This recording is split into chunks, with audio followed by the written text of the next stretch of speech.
Hello everyone, we found out this weekend via the fan gathering that Summer Helena is releasing this Wednesday, and that means that the week after this will likely be Dark Ramu, and then after that will be...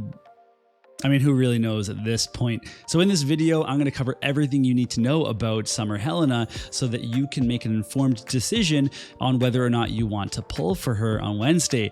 Unless, of course, she's your wife, which means you're going to be pulling for her either way. All right, we're going to start this video off with a series of AI tests using a companion Helena in the JP server. And for this first one, we've got Maraga here, and we're going to see she's clearly in range of him. Will she go attack or will she spend a turn buffing? And the answer is, yeah, she's just going to go and bop him right in the face. All right, so for this next one, we're not near any enemies and we have an injured unit. So let's see if she goes ahead and casts one of her white mage heals. And it looks like she is casting something. There's no cast times on her main job skills. So she's going to go ahead and pop off a little heal. So let's see what happens if we include an enemy in this. Okay, so this time we have a very low URL here, but there's enemies to be attacked, and Summer Helena is not going to heal. She's on White Mage sub, but she's going to attack instead. And we'll give her another shot at this in a second here. We'll pass with everybody, and then Helena once again runs up and she's going to auto attack. So she will definitely attack over healing. All right, so what do we know about Summer Helena? Basically, if she can attack an enemy, she's going to do so. She'll use team buffs over single target buffs, and she will heal if there's no enemies around, and she could have the option to buff, but someone is low. So she'll heal, and she has White Mage sub to do so. She also will not heal if there is an enemy that could be attacked. So we know for a fact that she's going to be offense oriented. It's pretty standard AI. It's good to know because she could heal at the start of a guild battle, but maybe not in the middle of combat. All right, so let's talk about who Summer Helena is going to be strong against. And it's very simple. She's very strong against evasion units, especially any evasion unit with courage. And in general, she's going to be good at killing many different units. And again, especially units with courage. This is because she is a high-powered magic attacker, and we can build around her weakness, which we'll talk about in just a little bit. She's in general going to be someone that people add to their lightning team that are going up against evade and guild battle, but also specifically people that don't have Ranan and Ibara. Now, I don't think Ranan was seeing a ton of play anyway, but I think there's a lot of physical lightning teams right now, and if you're looking to mix in a third that's a magical attacker, just like, we've kind of seen the same thing with dark teams, where the dark team with Halloween Lucia and Dark Fina all of a sudden becomes much more difficult to combat than it used to be, because it's not all physical anymore, or attack scaling things that attack against defense. So I think it's going to be a really good mix up for lightning teams. In terms of who she's going to be weak against, it's obviously, the earth units, wherever they are, but we'll also see any sort of units that can kind of outrange her because her range height is pretty low. Units that can remove courage, units that will have very high spirits and magic barriers are also going to be a problem for her, and we'll talk about that in just a second. But otherwise, she's not super weak against anything in the field except for Pierce units specifically. So if you do see those pesky Pierce win teams, watch out. Okay, let's talk about some pros and cons. And first up, some miscellaneous pros that we can talk about. She's got no cast times on her main kit, and she even has a couple of skills that do go through Reflect and Runic and all that kind of stuff. She has multiple 100% hit attacks, and she has a very large AoE attack that will inflict stop and also ignore courage. So that's a very powerful skill. Her survivability is also a part of her kit. She doesn't have the highest HP or the best resistances in the world, but she does have a one use of courage. She also has healing, and it comes in the form of a spell on her main kit, a White Mage sub job, and also HP absorption on one of her skills. She even has Protect and Shell on her White Mage sub, so if you wanted to get her using those at the start of a battle, you could definitely do that on a very matchup dependent setup where you're going against pure physical or pure magical.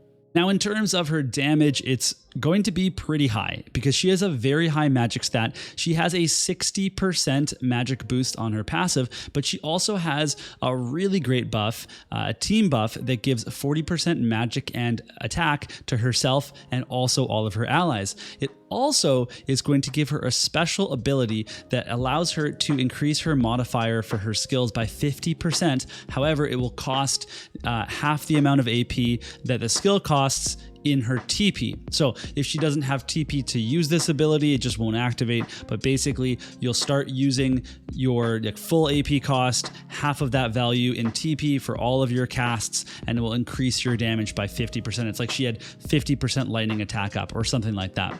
She also has innate magic resist penetration and then can scale that even further with a TP skill, and even has lightning resist penetration, which is becoming a little bit more relevant in the game's age now, but still not the most important type of penetration. And then finally, she has an LB that can imperil AoE resistance and strip shell. So this is an incredibly powerful LB. The only issue with it, it's the one cast, of course. So it's going to be such a game changer in Arena, and that first guild battle, it will be really big, and then she'll drop off a little bit afterwards because she can't get rid of that AoE or that shell on those AoE buffs.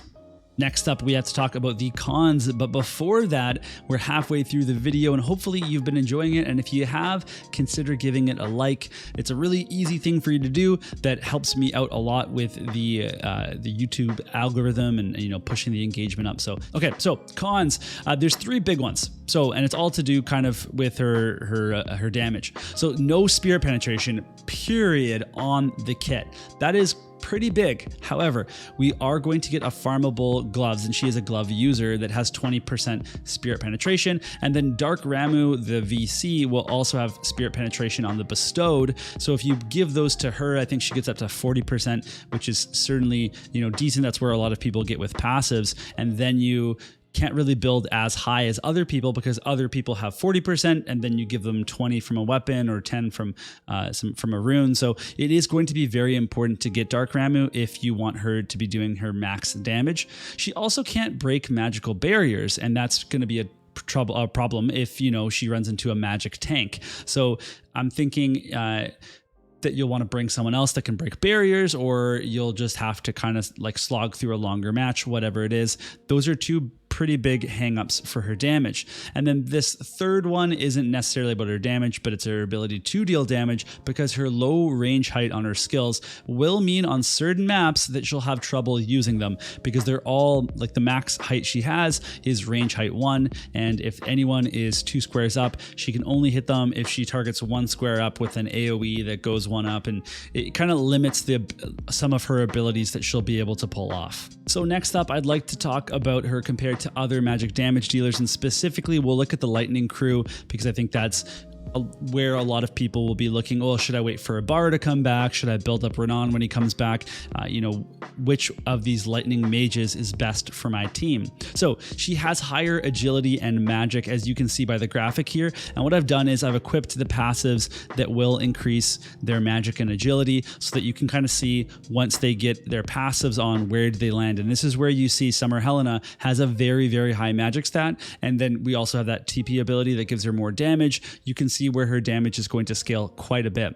The biggest comparison here that we can talk about is the fact that these two other units have innate spirit penetration, but that Summer Helena doesn't. She's going to be able to access more magic penetration than they can, but still it's pretty significant. She can also deal with shell while they can't, but it's only the one battle. She has the courage while they don't have courage or re-raise, so that one use courage is also very important. She also has no cast times and a very high starting AP, whereas with Ibara you can get those no cast times, but you have a lower AP, and with Ranan you have the high AP, but you have more cast times. So she kind of has this more straightforward, go straight into battle, immediately start attacking with high damage, but there is a bit of a drop off in terms of her ability to get through people that are specifically there to take on magic units. All right, so we've reached the end of the Should You Pull video, and I'm going to recommend whether or not you should be pulling. And this is a very difficult time to recommend pulling a limited unit because there's more on the way, and we can expect a Summer Helena rerun at the very latest next summer. So in that case, it's really tricky because we're going to have Dragon Quest coming at some point. We're going to have a number of global first 100 costs that are coming. So can you really, and then also the winter rerun, of course, as well. So lots of decisions to be made here. So when I understand, she is limited. She's not going to be like our Valentine units. Now, if that changes, then what I would say, if she turns out to be standard pool, then it's a lot easier to skip her at this point. But if she is limited, there's a little bit more pressure to then pull for her. I think that people looking to complete their Lightning team specifically, that they don't have Ranan or Ibara, might want to add her for diversity with their Lightning team. We talked about having someone that doesn't deal physical damage being a really nice boost to hit a wider array of teams in guild battle. And that actually includes me because I have Esther, I have Lightning, I have Resnick, but I do not have Ranan or Ibara. And I still don't think I'll pull for her because, and this is very, very specific to me, my fire fandom takes precedence here, and I need to wait till I get more news about Lynx or maybe about Dragon Quest before I can personally make a decision. But let's say I knew that I was like totally safe for the next month or something, then in terms of my favorite element, fire, then I would just be pulling for her because I think she will improve my Lightning team. So otherwise, I will strongly consider pulling for her if I get more information about the coming weeks. I think she's going to be a very excellent evasion counter for Lightning, and those without Cloud will definitely be interested as well. There isn't a lot of 100% hits in Lightning, so the fact that she can kind of come in and just boom, remove courage and hit everybody will be a pretty nice boon to a lot of different Lightning teams. All right, that's going to be it for this video. I hope it was useful for you. Let me know what your plans are. Are you going to be pulling for Summer Helena? I know a lot of people wanted her way back when she came out in the summer, and that you've been waiting a long time for her to come out in global.